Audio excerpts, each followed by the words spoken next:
I had always been a shy and introverted person. I preferred to keep to myself and rarely socialized with others. However, that all changed when I joined a local book club. The club met once a week at a cozy little cafe in the heart of the city. It was the perfect spot for book lovers like myself, and I quickly found myself making new friends and having lively discussion about our favorite novels. One week, we were discussing a book that had a particularly controversial ending. Some of us loved it, while others hated it. The debate was getting heated, and we were all engrossed in the conversation when a woman walked in and demanded our attention. She was tall and imposing, with a stern expression on her face. "Excuse me, but I need to speak with you all." We all turned to look at her, surprised by her interruption. "Can we help you with something?" I asked, trying to be polite. "Yes, I'm looking for a book that I was told you all might have. It's called The Art of Manipulation." I couldn't believe what I was hearing. Was this woman serious? "I'm sorry, but we don't have that book here. We're just a book club." "Well, I was told that someone in this group had it," she said, her voice growing more agitated. "And I need it for my job." I could feel the tension in the air as the other members of the group looked at each other, unsure of how to respond. "I'm sorry, but we really don't have that book." The woman let out a frustrated sigh and turned to leave. As she walked out the door, she muttered something under her breath that I couldn't quite make out. I shrugged it off and tried to get the conversation back on track, but the woman's words stuck with me. Who was she, and why did she need a book on manipulation? A few days later, I was at the library doing some research for work when I stumbled upon a book with the same title as the one the woman had asked about. Curiosity getting the best of me, I checked it out and started reading. It didn't take long for me to realize that this was not a book about ethical persuasion or the art of negotiation. It was a how-to guide on manipulating people for personal gain. I was disgusted. The following week, the woman showed up again at our book club meeting. This time, she was even more agitated than before. "I know one of you has that book, and I won't leave until I get it." I stood up, my anger getting the best of me. "We don't have that book, and even if we did, we wouldn't give it to someone like you." The woman's face turned red with anger. "How dare you!" she shouted. "I demand that you give me that book right now." I could feel the eyes of the other club members on me, and I knew that I had to stand my ground. "I'm sorry," I said, my voice shaking slightly, "but I won't let you take that book. It's not something that should be used to hurt others." The woman let out a frustrated scream and tried to grab the book out of my hands. I held on tight, refusing to let her take it. "You're just jealous that I know how to get what I want," she spat, her eyes wild with anger. I rolled my eyes. "Sure, lady, that's exactly what it is. I'm just jealous of your ability to manipulate people." The woman let out a string of curses and stormed out of the cafe, slamming the door behind her. I could hear her footsteps echoing in the distance as she made her way down the street.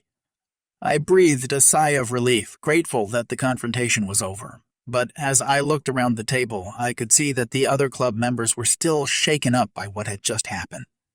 "I'm sorry, I didn't mean to cause a scene." One of the other members, a woman named Ashley, spoke up. "Don't apologize," she said. "You did the right thing. That woman was clearly not right in the head." The rest of the group nodded in agreement, and we spent the next few minutes talking about the incident and trying to calm our nerves. It was my best friend's wedding, and I was her maid of honor. I had been looking forward to this day for months, and I couldn't wait to see her walk down the aisle. As I got ready for the day, I couldn't help but think about the journey that brought me here. I had met my best friend in college, and we had hit it off right away. We were both studying to become social workers, and we had a lot in common. We both had a passion for helping others and making the world a better place. After college, we both got jobs in different states, but we stayed in touch. We would talk on the phone for hours, sharing stories about our work and our lives. When my best friend told me she was getting married, I was overjoyed. I knew I had to be there for her on her special day. The wedding was being held at a beautiful venue on the outskirts of town. It was a warm and sunny day, and everything was perfect. The ceremony was beautiful, and my best friend looked stunning in her white dress. After the ceremony, we all gathered outside for the reception. That's when I met her, the entitled woman who would ruin everything. I was standing near the bar, waiting for my turn to order a drink when she walked up to me. She was wearing a tight-fitting dress and towering heels. She had a fake tan and a ton of makeup on her face. She looked like she had just stepped out of a reality TV show. "Excuse me," she said, "but can you get me a drink?" I turned to her and smiled politely. "Of course," I said. "What would you like?" "I'll have a martini," she said, tossing her hair over her shoulder.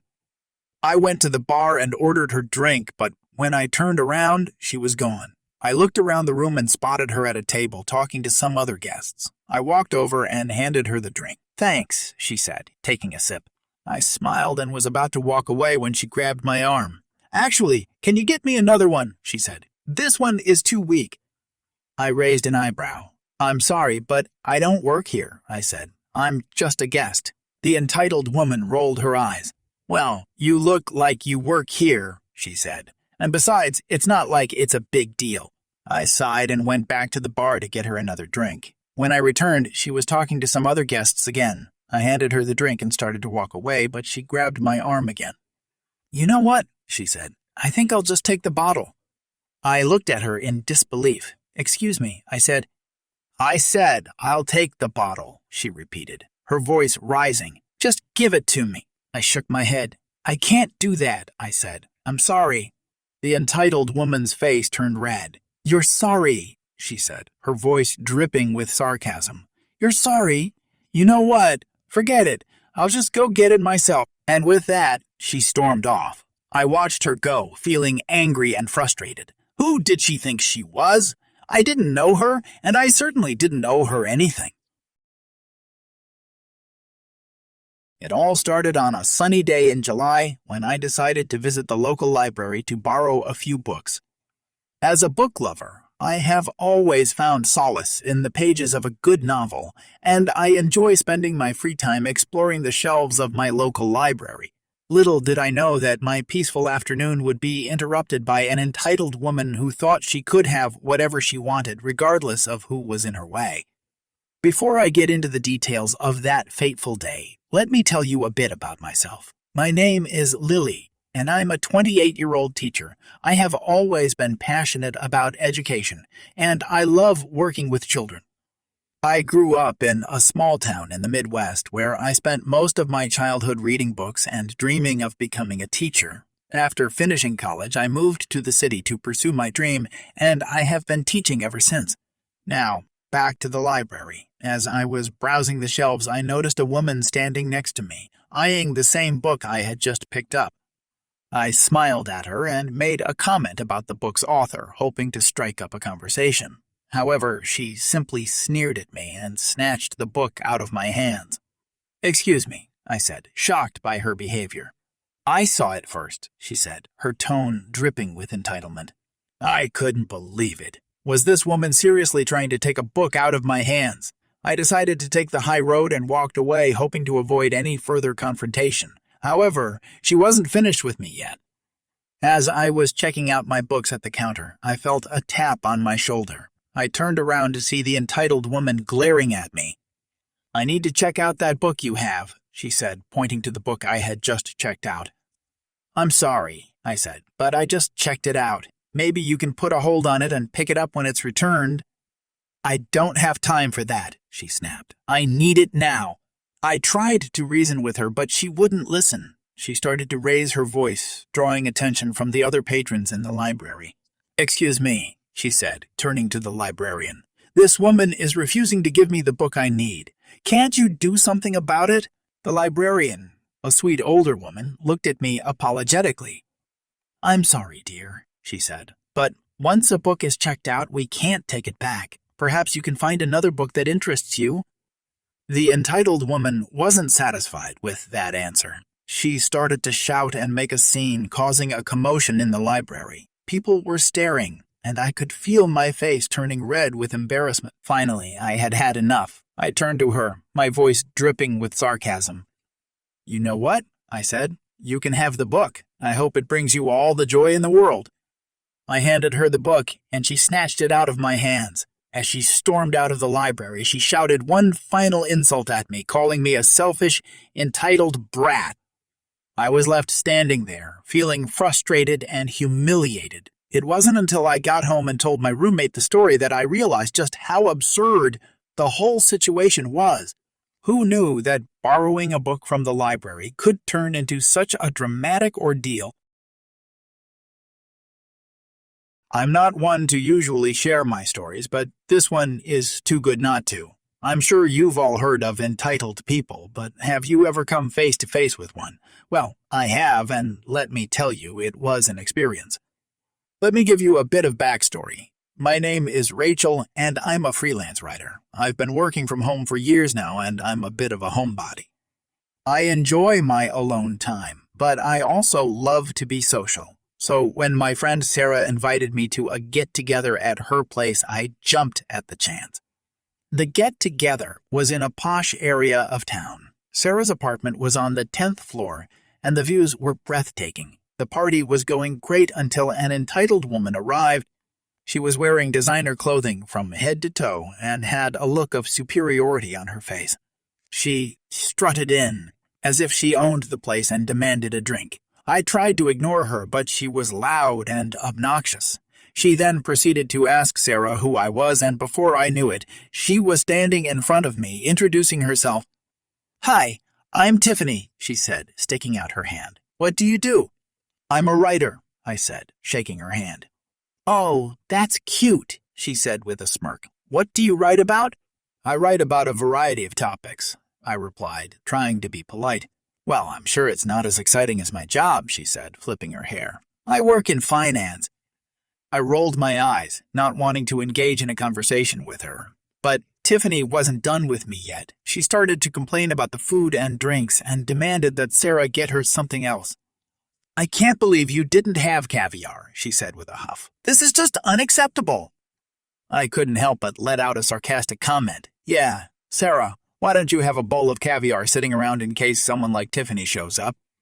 Tiffany shot me a glare, clearly not amused by my comment. But I didn't care. I was sick of her entitled behavior and was ready to call her out on it. As the night went on, Tiffany only got worse. She started to make snide comments about the decor and the music, and when she found out that Sarah's apartment didn't have a doorman, she was livid. "I can't believe I have to take the elevator with commoners," she said, rolling her eyes. I had had enough. I stood up, ready to leave, but Tiffany had other plans. "Where do you think you're going?" she said, blocking my way. "I'm leaving," I said, trying to push past her. "You can't leave," she said, putting her hands on her hips. "I haven't finished talking to you." "I don't want to talk to you," I said, getting frustrated.